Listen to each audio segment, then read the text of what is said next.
Assalamualaikum warahmatullahi wabarakatuh. Alhamdulillah, nahmadu wa nasta'inu wa nastaghfiru wa na'udzubillahi min sururi anfusina wa min sayyiati a'malina, may yahdihillahu fala mudhillalah wa may yudlilhu fala hadiyalah. Asyhadu an la ilaha illallah wahdahu la syarikalah wa asyhadu anna Muhammadan abduhu wa rasuluhu la nabiyya ba'dah. Allahumma shalli ala sayyidina Muhammad wa ala ali sayyidina Muhammad. Pemirsa dimanapun berada, ucapan puji syukur kita sampaikan kehadirat Allah Subhanahu wa Ta'ala. Alhamdulillah, kita masih diberikan kesempatan oleh Allah Subhanahu wa Ta'ala untuk menghirup udara pada hari ini. Rasa syukur ini harus kita aplikasikan, kita wujudkan, agar memang kita tentu berharap mewujudkan rasa syukur ini adalah dengan melaksanakan segala perintah Allah Subhanahu wa Ta'ala dan meninggalkan segala larangan Allah Subhanahu wa Ta'ala.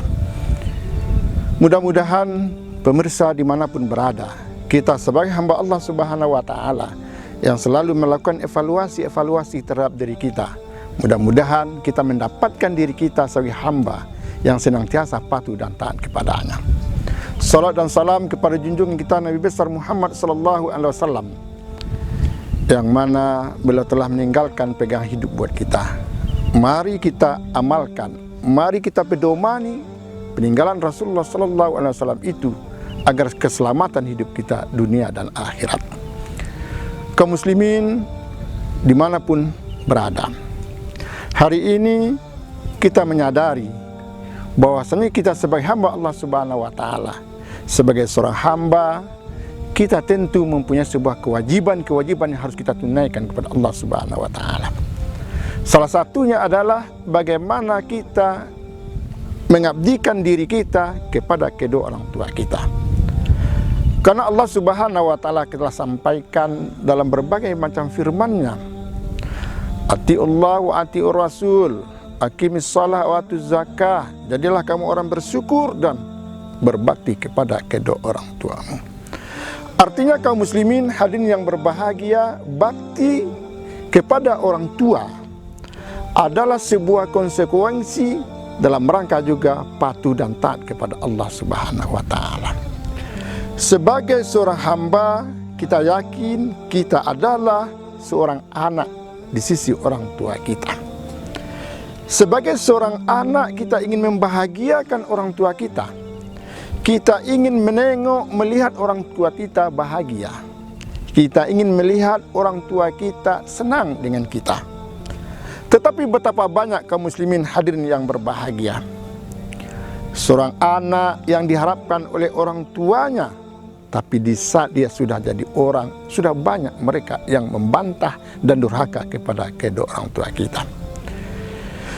Banyak contoh-contoh kaum muslimin hadirin yang berbahagia, orang yang taat kepada Allah, orang yang taat kepada kedua orang tuanya diberikan balasan yang setimpal oleh Allah Subhanahu wa Ta'ala.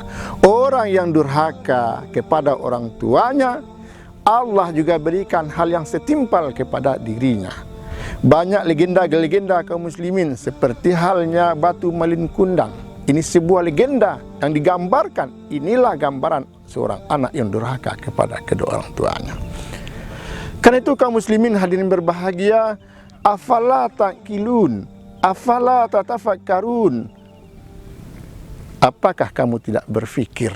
Apakah kamu tidak berfikir, kata Allah Subhanahu wa Ta'ala. Artinya apa kaum muslimin hadirin yang berbahagia? Kondisi yang terjadi, fenomena yang terjadi, Batu Malin Kundang yang terjadi, ini iktibar bagi kita, untuk pelajaran bagi kita, agar kita mengambil sebuah pembelajaran yang baik dalam suasana seperti ini. Seorang anak yang durhaka yang digambarkan dengan malin kundang, dikasih sanksi, dia menjadi batu, dan hari ini menjadi legenda yang setiap saat dikunjungi oleh orang. Maka ini harus menjadi pembelajaran bagi kita kaum muslimin hadirin yang berbahagia. Bagaimana kita seorang anak hari ini, bagaimana kita sebagai seorang anak yang mempunyai orang tua kita hari ini. Kita tengok kaum muslimin hadirin yang berbahagia, banyak orang yang sudah menjadi dulu hidupnya di bawah garis kemiskinan. Dia tak punya apa-apa. orang tuanya orang tua miskin, kemudian disekolahkan oleh orang tuanya, kemudian dia menjadi orang, dia menjadi pejabat, dia menjadi orang terhormat. Adakah kaum muslimin hadirin yang berbahagia rasa diangkat harkat martabat tadi jadi orang terhormat, menjadi orang di sisi menjadi pejabat dan menjadi orang yang dihargai di tengah-tengah masyarakat, tetapi bagaimana hubungannya dengan orang tuanya? Ini yang harus kita tanyakan, Bapak kaum muslimin hadirin yang berbahagia. Mari kita tengok juga kaum muslimin hadirin berbahagia, seorang anak yang patuh taat kepada orang tuanya. Seperti Uwais Al-Qarni kaum muslimin hadirin yang berbahagia. Dia mempunyai harapan, impian, dia ingin berjumpa dengan Rasulullah SAW. Dia menggendong orang tuanya. Bagaimana semangatnya, bagaimana baktinya kepada orang tuanya. Ingin berjumpa dengan Rasulullah, dia gendong orang tuanya menuju Makkah Al-Mukarramah. Walaupun dalam sejarah kaum muslimin Uwais Al-Qarni tidak pernah berjumpa dengan Rasulullah SAW, tetapi Rasulullah SAW sudah ingatkan dan disampaikan kepada para sahabatnya, wahai sahabatku Umar, wahai sahabatku Ali, suatu ketika nanti akan datang seorang pemuda yang bernama Uwais Al-Qarni, maka engkau jumpai, minta doa kepadanya. Maka ditunggu oleh sahabat Umar dan sahabat Ali kaum muslimin hadirin yang berbahagia. Akhirnya berjumpa dengan Uwais Al-Qarni, diminta didoakan. Mereka terperanjat, mereka menjadi takjub kaum muslimin hadirin yang berbahagia. Kok Rasulullah minta doa dari seorang pemuda Uwais Al-Qarni? Di saat mereka berjumpa, diminta didoakan kaum muslimin hadirin berbahagia, ditanya apa ibadahnya. Ibadahnya adalah bagaimana baktinya kepada kedua orang tuanya. Bahkan dalam sejarah kaum muslimin hadirin yang berbahagia, Uwais Al-Qarni di saat dia meninggal dunia berebut penghuni langit untuk menyelenggarakan jenazahnya. Bukan penduduk bumi, penduduk langit, kamu malaikat berebut untuk menyelenggarakan jenazah Uwais Al-Qarni. Kenapa? Begitu baktinya kepada kedua orang tuanya. Artinya kaum muslimin hadirin berbahagia, di dalam hadis Rasulullah SAW disampaikan juga, ridhonya Allah terletak kepada keridhaan orang tua. Artinya kalau orang tua kita ridho, insya Allah Allah ridho. Jika orang tua kita senang kepada kita, insya Allah Allah pun senang kepada kita. Maka doa-doa yang diucapkan oleh anak yang soleh, yang direstui oleh orang tuanya tadi, insya Allah doanya akan didengar oleh Allah Subhanahu wa ta'ala. Karena itu kaum muslimin hadirin berbahagia, sebagai orang berakal kita hari ini, kita hidup di zaman modern hari ini, kita hidup dengan berbagai macam fasilitas yang lengkap. Kita hidup dengan berbagai macam kemewahan yang ada. Kita hidup dengan fasilitas yang cukup. Tetapi ingat kaum muslimin hadirin yang berbahagia, sebagai seorang hamba Allah, sebagai seorang anak, kita punya tanggung jawab terhadap kedua orang tua kita. Karena itu kaum muslimin hadirin yang berbahagia, kepatuhan dan ketaatan kita kepada orang tua kita ini sebagai ujian. Ini sebuah, kalau kita tengok hari ini kaum muslimin dengan ujian-ujian yang melanda kita hari ini juga harusnya menjadikan evaluasi diri kita, bagaimana hubungan kita dengan orang tua kita. Kan itu kaum muslimin hadirin berbahagia, kisah-kisah yang dikisahkan dalam Al-Quran dan hadis. Bagaimana seorang anak yang berbakti, bagaimana seorang anak yang hanya kaum muslimin hadirin berbahagia, dia mungkin dalam satu tanda dia tidak taat kepada orang tuanya. Dia melaksanakan sholat sunat, dia dipanggil oleh orang tuanya, Jurais kata orang tuanya. Dia lagi sholat 2 rakaat kaum muslimin hadirin yang berbahagia. Dia bimbang menjawab pertanyaan orang tua atau sholat dia lanjutkan. Jurais kaum muslimin hadirin berbahagia mengambil kesimpulan sholat dilanjutkan. Artinya orang tuanya akhirnya kaum muslimin luka perasaan hati orang tuanya. Seolah-olah Jurais tadi tidak patuh terhadap orang tuanya, tidak mau menyahut dari apa yang diminta oleh orang tuanya. Akhirnya diuji oleh Allah Subhanahu wa taala. Jurais difitnah telah menghamili seorang gadis. Akhirnya dia dikejar dan disiksa kaum muslimin hadirin yang berbahagia, walau akhirnya dia mendapat maaf karena diketahui ternyata bukan Jurais pelakunya.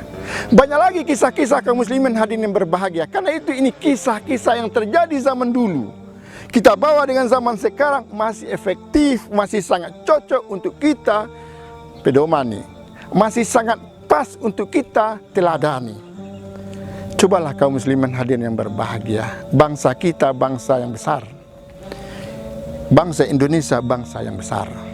Tapi kenapa kaum muslimin hadirin yang berbahagia, kehidupan kita hari ini masih banyak penduduk kita yang hidup di bawah garis kemiskinan. Masih banyak terjadi kriminal-kriminal yang disebabkan oleh seorang anak. Ini harus menjadi pertanyaan kita kaum muslimin hadirin yang berbahagia. Ada apa dengan ini semua? Mungkin dari sekian banyak penyebabnya kaum muslimin hadirin yang berbahagia. Salah satunya adalah kita sebagai seorang anak harus melakukan evaluasi terhadap diri kita, memperbaiki hubungan kita dengan orang tua kita. Agar juga doa-doa kita kaum muslimin hadirin berbahagia akan didengar oleh Allah Subhanahu wa taala. Saat ini kaum muslimin, jalan terbaik bagi kita adalah bagaimana kita mendekati Allah dan meminta ridho orang tua kita. Bukankah sejarah sudah menunjukkan kaum muslimin hadirin yang berbahagia, kehancuran sebuah negara, kehancuran sebuah negeri, bukankah juga salah satunya di saat anak-anak juga tidak patuh kepada kedua orang tuanya. Karena itu kaum muslimin hadirin yang berbahagia, masih ada waktu bagi kita untuk melakukan sebuah introspeksi diri. Masih ada waktu bagi kita kaum muslimin hadirin yang berbahagia untuk memperbaiki diri kita. Kita yang masih punya orang tua, berbahagialah kita kaum muslimin hadirin yang berbahagia. Berbahagia dan senanglah hati kita hendaknya di saat kita punya orang tua yang kita pelihara dia sampai tuanya. Kalau bisa kaum muslimin hadirin berbahagia di saat dia meninggal dunia nanti, kita yang menyelenggarakannya. Jangan kita serahkan sama orang lain. Jangan kita serahkan sama ustadz, tapi kita sebagai bukti kita sebagai anak yang soleh. Bukankah hadis Rasulullah SAW sudah mengatakan kaum muslimin hadirin berbahagia, terputus segala amal ibadah illa min salasin, kecuali 3. Salah satunya adalah anak yang soleh yang selalu mendoakan kedua orang tuanya. Artinya kita mendoakan kedua orang tua kita kaum muslimin hadirin berbahagia, bukan saja di saat 5 waktu sehari semalam, tapi di setiap saat dan setiap waktu ada kesempatan kita berdoa dan berdoa kepada Allah. Doakan orang tua kita. Bukankah kaum muslimin yang disampaikan dari awal, jika kita patuh taat kepada kedua orang tua kita, berarti di sana ridhonya Allah. Berarti di saat kita minta ridho orang tua, minta keikhlasan orang tua, doa kita pasti didengar oleh Allah Subhanahu wa taala. Karena itu kaum muslimin hadirin yang berbahagia, marilah kita sebagai seorang anak hari ini yang hidup di zaman modern hari ini, kita punya fasilitas yang lengkap hari ini. Mungkin orang tua kita tidak kenal dengan fasilitas-fasilitas yang kita miliki. Mereka tidak inginkan itu. Mereka tidak inginkan mobil dari kita. Mereka tidak inginkan HP yang mewah dari kita. Yang mereka harapkan hanyalah doa dan perlindungan dari kita kaum muslimin hadirin yang berbahagia. Semoga kaum muslimin hadirin berbahagia dengan kita sebagai seorang anak yang selalu mengevaluasi diri kita, memperbaiki hubungan kita dengan orang tua kita, memperbaiki, yakinlah di sana rezeki kita juga akan terbuka kaum muslimin hadirin yang berbahagia. Jika kita contoh kaum muslimin, banyak-banyak contoh kita tengok tengah-tengah masyarakat kita, hidupnya berkeluarga, pada awalnya hidupnya mewah, hidupnya bagus, tapi tidak ada ketentraman jiwa. Mungkin bisa jadi salah satunya adalah hubungan dia dengan orang tuanya tidak bagus. Hubungan dengan orang tuanya mungkin tidak mendapat ridho dari Allah Subhanahu wa taala. Karena itu kaum muslim, masih ada waktu, kita masih ada punya kesempatan, Allah masih berikan kita kesempatan untuk itu. Mari kita perbaiki hubungan kita dengan kedua orang tua kita. Semoga memperbaiki hubungan kita dengan orang tua kita, berarti kita juga memperbaiki kehidupan dunia kita, memperbaiki hablum minallah kita, hablum minannas kita. Insyaallah mudah-mudahan negeri kita, apalagi kita berada dalam kondisi pandemi hari ini, kaum muslimin hadirin berbahagia, yakinlah dan yakinlah kaum muslimin hadirin berbahagia, Salah satunya dengan patuh kepada orang tua kita, dengan memperbaiki hubungan kita dengan orang tua kita. Yakinlah pandemi akan segera berakhir di muka bumi. Amin ya rabbal alamin. Semoga menjadi iktibar dan menjadi pembelajaran bagi kita kaum muslimin hadirin yang berbahagia. Semoga kita menjadi anak-anak yang soleh, anak-anak yang senantiasa mendapat ridho orang tua kita. Amin ya rabbal alamin. Mohon maaf atas segala kekurangan. Billahi taufiq wal hidayah. Assalamualaikum warahmatullahi wabarakatuh.